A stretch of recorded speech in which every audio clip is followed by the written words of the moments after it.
வணக்கம், நான் உங்கள் சௌமியா பிரவீன்குமார். இன்றைக்கி என்னோட கிச்சனில் நாம் என்ன ரெசிபி பார்க்க போகிறோன்னா கம்மங்கூழ் ரெசிபி தான். வெய்ய காலத்தில் உடம்பு ரொம்ப சூடாகாமல் உடம்புக்கு ரொம்ப குளிர்ச்சியான ஒரு ஹெல்த்தியான ரெசிபி தான் நம்ம பார்க்க போகிறோம். இதை பண்ணுறதுக்கு 1 டம்ளர் நான் கம்பு எடுத்திருக்கேன். இதை ராத்திரியே ஊற வச்சுட்டு மார்னிங் இந்த மாதிரி வடிகட்டி நல்லா ட்ரைன் பண்ணி வச்சுருக்கேன். இதை ஒரு மிக்சர் ஜாருக்கு நம்ம மாற்றிக்கலாம். ரொம்ப ஃபைன் பவுடராக அரைக்கணும்னு இல்லை, கொஞ்சமாக கொரப்பாக அரைச்சி எடுத்துக்கலாம். இந்த மாதிரி அரைச்சி எடுத்தால் கூட போதும். இது ராத்திரியே ஊற வச்சு எடுத்தனால நம்ம உடனே மோரில் மிக்ஸ் பண்ணி சாப்பிட்றலாம். இப்போ இதை வேக வைக்கிறதுக்கு நம்ம எந்த மெஷரிங் கப்பில் நாம் கம்பு எடுத்துருக்கோமோ அதில் 5 டம்ளர் நம்ம தண்ணி ஆட் பண்ணணும். இப்போ நான் 5 டம்ளர் தண்ணி ஆட் பண்ணியிருக்கேன். இப்போ தண்ணி கொஞ்சமாக சூடானதுக்கு அப்புறமா நம்ம இதுக்கு தேவையான அளவு உப்பு ஆட் பண்ணிக்கலாம். இப்போ நம்ம பொடி பண்ணி வச்சிருக்க கம்பை கொஞ்சமாக ஆட் பண்ணி கட்டி விழாமல் நல்லா கரைச்சி விட்டுக்கலாம். இந்த மாதிரி நல்லா கரைச்சிக்கலாம்.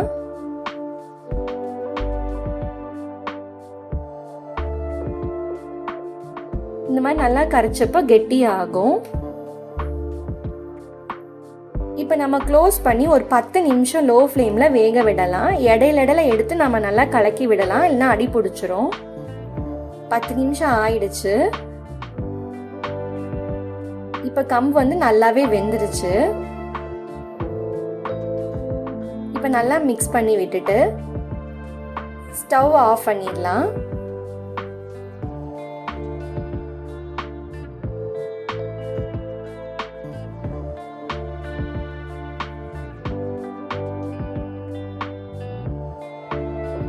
ஸ்டவ் ஆஃப் பண்ணிட்டு நம்ம நல்லா டைட்டாக காற்று போகாத மாதிரி மூடி வச்சிடணும், இல்லைன்னா ஓரமெல்லாம் காஞ்சு போயிடும். நம்ம இதை ஒரு க்ளோஸ் பண்ணி நல்லா ஆற வரைக்கும் நம்ம விட்டுறலாம். இப்போ நல்லா ஆறிடுச்சு. இந்த மாதிரி லைட்டாக கை பொறுக்கிற அளவுக்கு சூடு வந்ததுமே நம்ம இதை ஒரு உருண்டையாக உருட்டி எடுத்துக்கலாம்.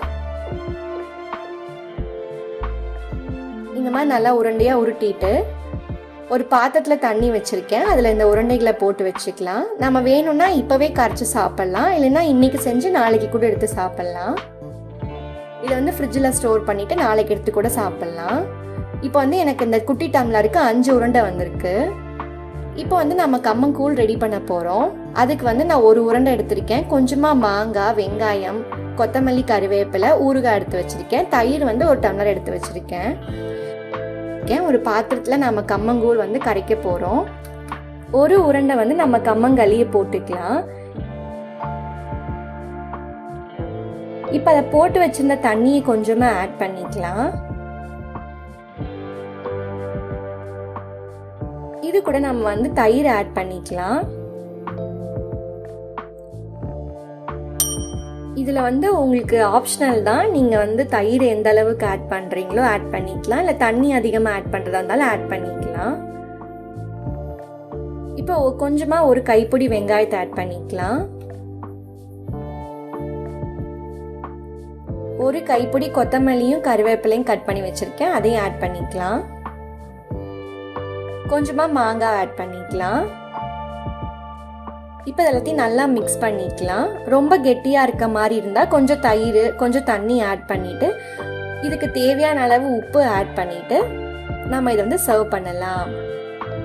இது உடம்புக்கு ரொம்ப குளிர்ச்சி அண்ட் ஹெல்த்தியான ஒரு ரெசிபி. இந்த சம்மர் சீசனில் இந்த ரெசிபியை ட்ரை பண்ணி பாருங்கள்.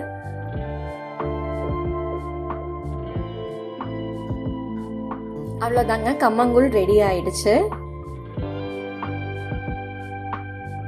இந்த மாதிரி சிம்பிளான குயிக்கான ரெசிபியை உங்களுக்கு பார்க்கணுன்னா என்னோட சௌமியா இந்த கிச்சன் சேனலை சப்ஸ்கிரைப் பண்ணுங்கள். தேங்க்யூ ஃபார் வாட்சிங் மை வீடியோ.